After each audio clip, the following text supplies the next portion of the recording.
So who is Southern Cross Gold? We came out of a Canadian-listed company called Mawson Gold.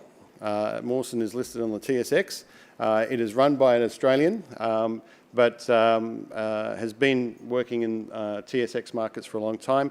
Mawson picked up the current Victorian assets that we have in January 2020. And we did that through doing a deal with Ngambie Resources in USB stick. USB stick, okay.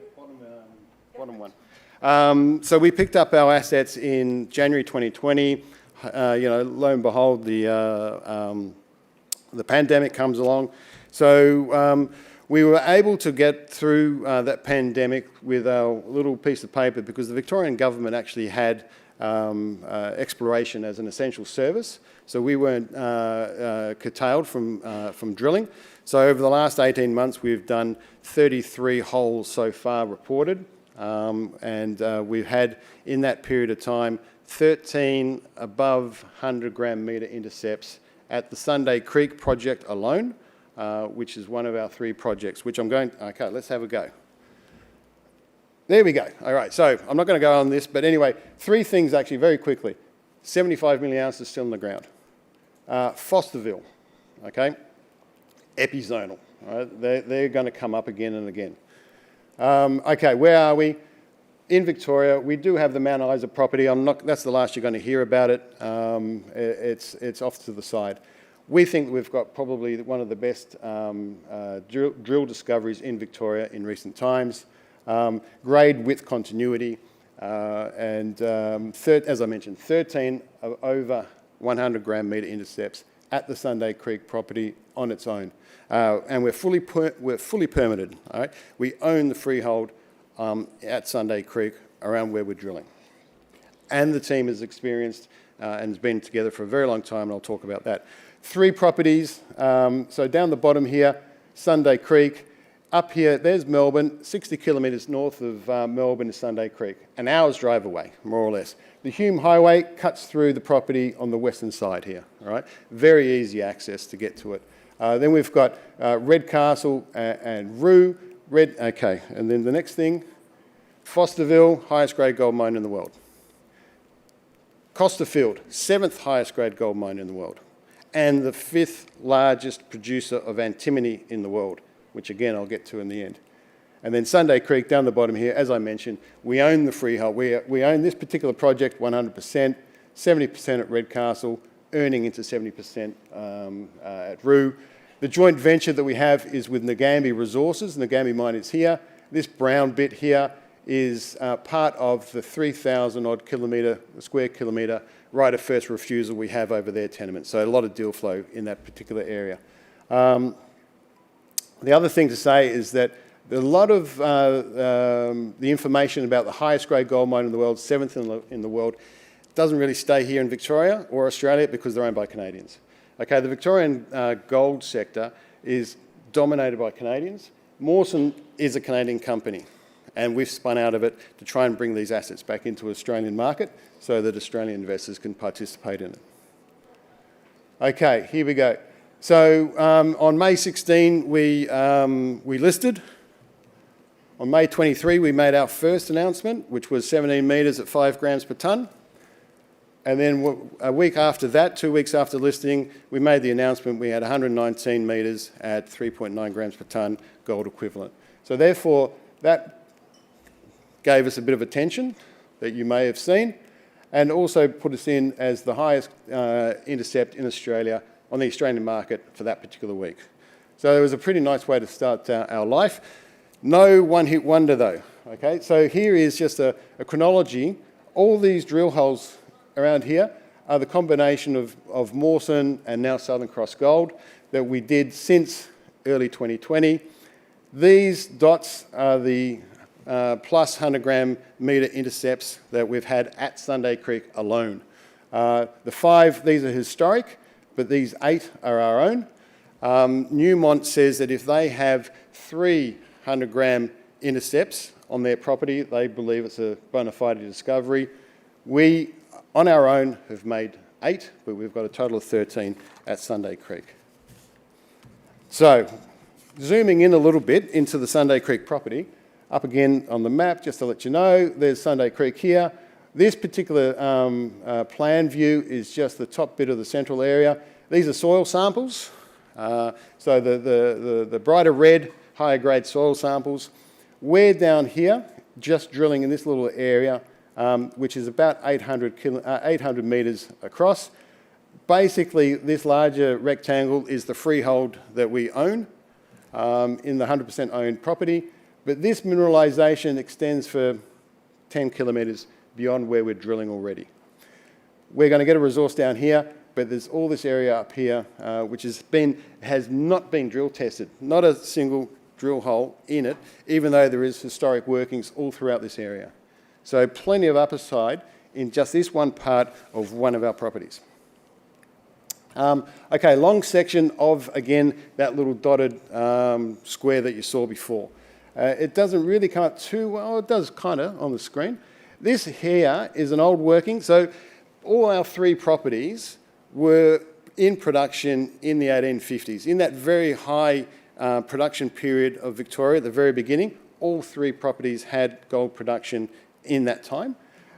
At the Sunday Creek property, this is the old Golden Dyke mine. This section is about 200 metres wide, and they had about 20 stopes in this area alone. And they produced, I can't remember how many tens of thousands of ounces, at around about an ounce a tonne. There is a dump, like, you know, a tailings dump at this site, which is running 4 grams per tonne. All right, and we own it. It's on our property, all right, like our freehold. Anyway, you go across 800 odd metres and you get to the Apollo shaft, again, an historic operation. This is where we've been getting a lot of, obviously, the good hits. This is where we think we'll get our maiden resource from within the next 12 to 18 months. So once again, each red dot is just one of those really high-grade hits that we've been having. And again, this one here is hole 33, which was the 119 at 3.9. It was infilling 2 other holes which were about 120 metres apart. We've got, we did 10 holes during our IPO process, so we continued to drill throughout the IPO process, halved the cores, kept them in reserve. May 16 we list, probably in the afternoon, May 16, that core went to the assay lab. That's how we got those results fairly quickly. We released 6 holes of the original 10. We've got another 4 to come out in the next week or 2, which again will be around about this area. And today the drill rig is running, has been running for the last little while, for hole 38 in around about this area. So we are just constantly drilling, and to give you guys the constant news flow as to what's happening at our properties. I won't go too far into it. This is on the website, so you can go and again on the website you'll get your more technical stuff if you don't care about the spivvy stuff that I'm talking about. But basically Victoria has that attitude, thin, narrow, high grade, nuggety, don't like it. What we're doing here, demonstrating that we actually have width, okay? We're getting some wide intercepts with the grades at those wide intercepts which aren't too bad, all right? But also we are getting some grade, really high grades, and at widths which aren't too bad either, okay? I mean, obviously there are still some, the 0.4 at 177, but, you know, there you go, all right? Now, everything there was Sunday Creek only, all right? This one is at Roo, and if you can remember back, that's the northernmost property that we've got, just northeast of Fosterville. Again, historic mine. This particular area here is the old Balaclava Open Pit. It's a tourist attraction. You can go there and have a look. You look down.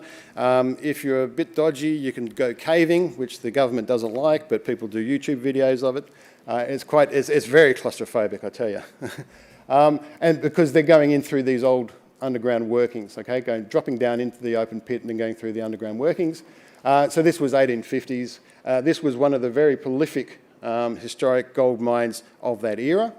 Now, the other thing I forgot to say was that back at Sunday Creek, we're down here Golden Dyke was about 180 metres, Apollo Shaft about 100 metres.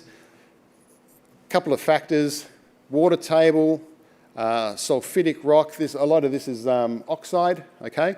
And just the general technology of the time. And then also the actual time. This was still in production in the early 20th century, but then the First World War comes along, Western Australia comes along, and that was in the other slide about the history of Victoria.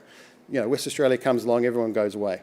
And then everybody goes and fights in the war, and when they come back, Victoria's not such an attractive place anymore, so it got forgotten about. So therefore, depth, at the same issue with Roo, was just that combination of those sorts of factors, harder rock, technology, water table, meant that, and they actually did a bit of a bugger up because they decided that after doing the open pit, they would dynamite underneath to get to the higher grade stuff in underneath here, and basically everything just fell in, and that was the end of the mine. So anyway, come 1970, ICI and Newmont stick a drill hole in to test underneath the pit. Reasonable results. I can't remember why they didn't go ahead. Newmont, other things to do. We come along 50 years later with this particular drill hole 200 odd metres below, and we hit basically half a metre at 50 grams per tonne. So once we made an announcement yesterday, we've got a second drill rig that's coming in 2 weeks' time, predominantly to work on Sunday Creek, but we will go back up to Roo and start putting a few more drill holes in to test this particular occurrence. The initial thoughts are that this looks a little bit like Costerfield, which is, as I mentioned before, poo-pooed a bit, but sort of thin, high grade, but Costerfield is thin, high grade and goes forever, all right? And so therefore we're going to be testing the continuity of this particular strike going forward. And that's part of, here we go, the update. So we've got, as I've mentioned, a couple of holes in there. We're going forward with a bit more, and with the second rig that we announced yesterday, we're going to be able to speed things up a bit. Now, I mentioned a couple of gold equivalents. Is that, that's the general plan again. Won't go too far into that. Gold equivalent, the equivalent is antimony. It's a critical metal, very similar to some of the other stuff that Owen was talking about. The interesting thing about antimony, it's on the list for the United States, the EU, Australia, Canada as being a critical metal. It's used in armaments, which is a bit topical today. But there's also potential for batteries, fire retardants, other industrial uses. But it is dominated in production and reserves by China, our friends China, Russia, Tajikistan there, Bolivia, Kyrgyzstan. Australia is the first sort of Western Tier 1 jurisdiction that has both resources, reserves, and production of antimony. And as I mentioned, Costerfield, just up the road from us, 5th largest antimony mine in the world. Here's our team. Now, the one thing I want to just really point out, first of all, there's Uncle Mick and Auntie Joan of the Tungarung, traditional owners. This was at our smoking ceremony, Welcome to Country, we had in December. We've got very good relations with them. But the next point I want to make is this is Michael Hudson, Managing Director, who's at PDAC today, which is why he's not here. 30 years ago, this man here is called Tom Eadie, former chairman of CSIRO. Tom hired Mike at Pasminco 30 years ago. David Henstridge, director, has worked with Mike for 20 years at Mawson. Nick Cook, chief geologist at Mawson, was the guy that found 1 million ounces of gold. Technical director, 15 years with Tom, 15 years with Mike. Newly listed on the ASX, not a new company, all right? And then last but not least, we do other nice things, okay? We take people on site visits. We're only 60 k's away from Melbourne, right? If you want, come to booth 8, let us know. We'll put you on the list to come and do a site visit, right? We give away free beer mugs, okay? And then we get nice comments, okay? I like this one here, fun site visit. Hashtag fun site visit. We do nice things with using recycled plastic for our core trays. We work with the Tungarung. This is an archaeological dig before drilling. They also rehabilitate. And I've got 1 second to go. Lisa won Exceptional Woman of the Year award. Okay, she's our general manager. And then, there you go. you can get that off the website. Thank you very much. Thank you so much, Nick. It's terrible. I feel like the school principal with the bell having to get people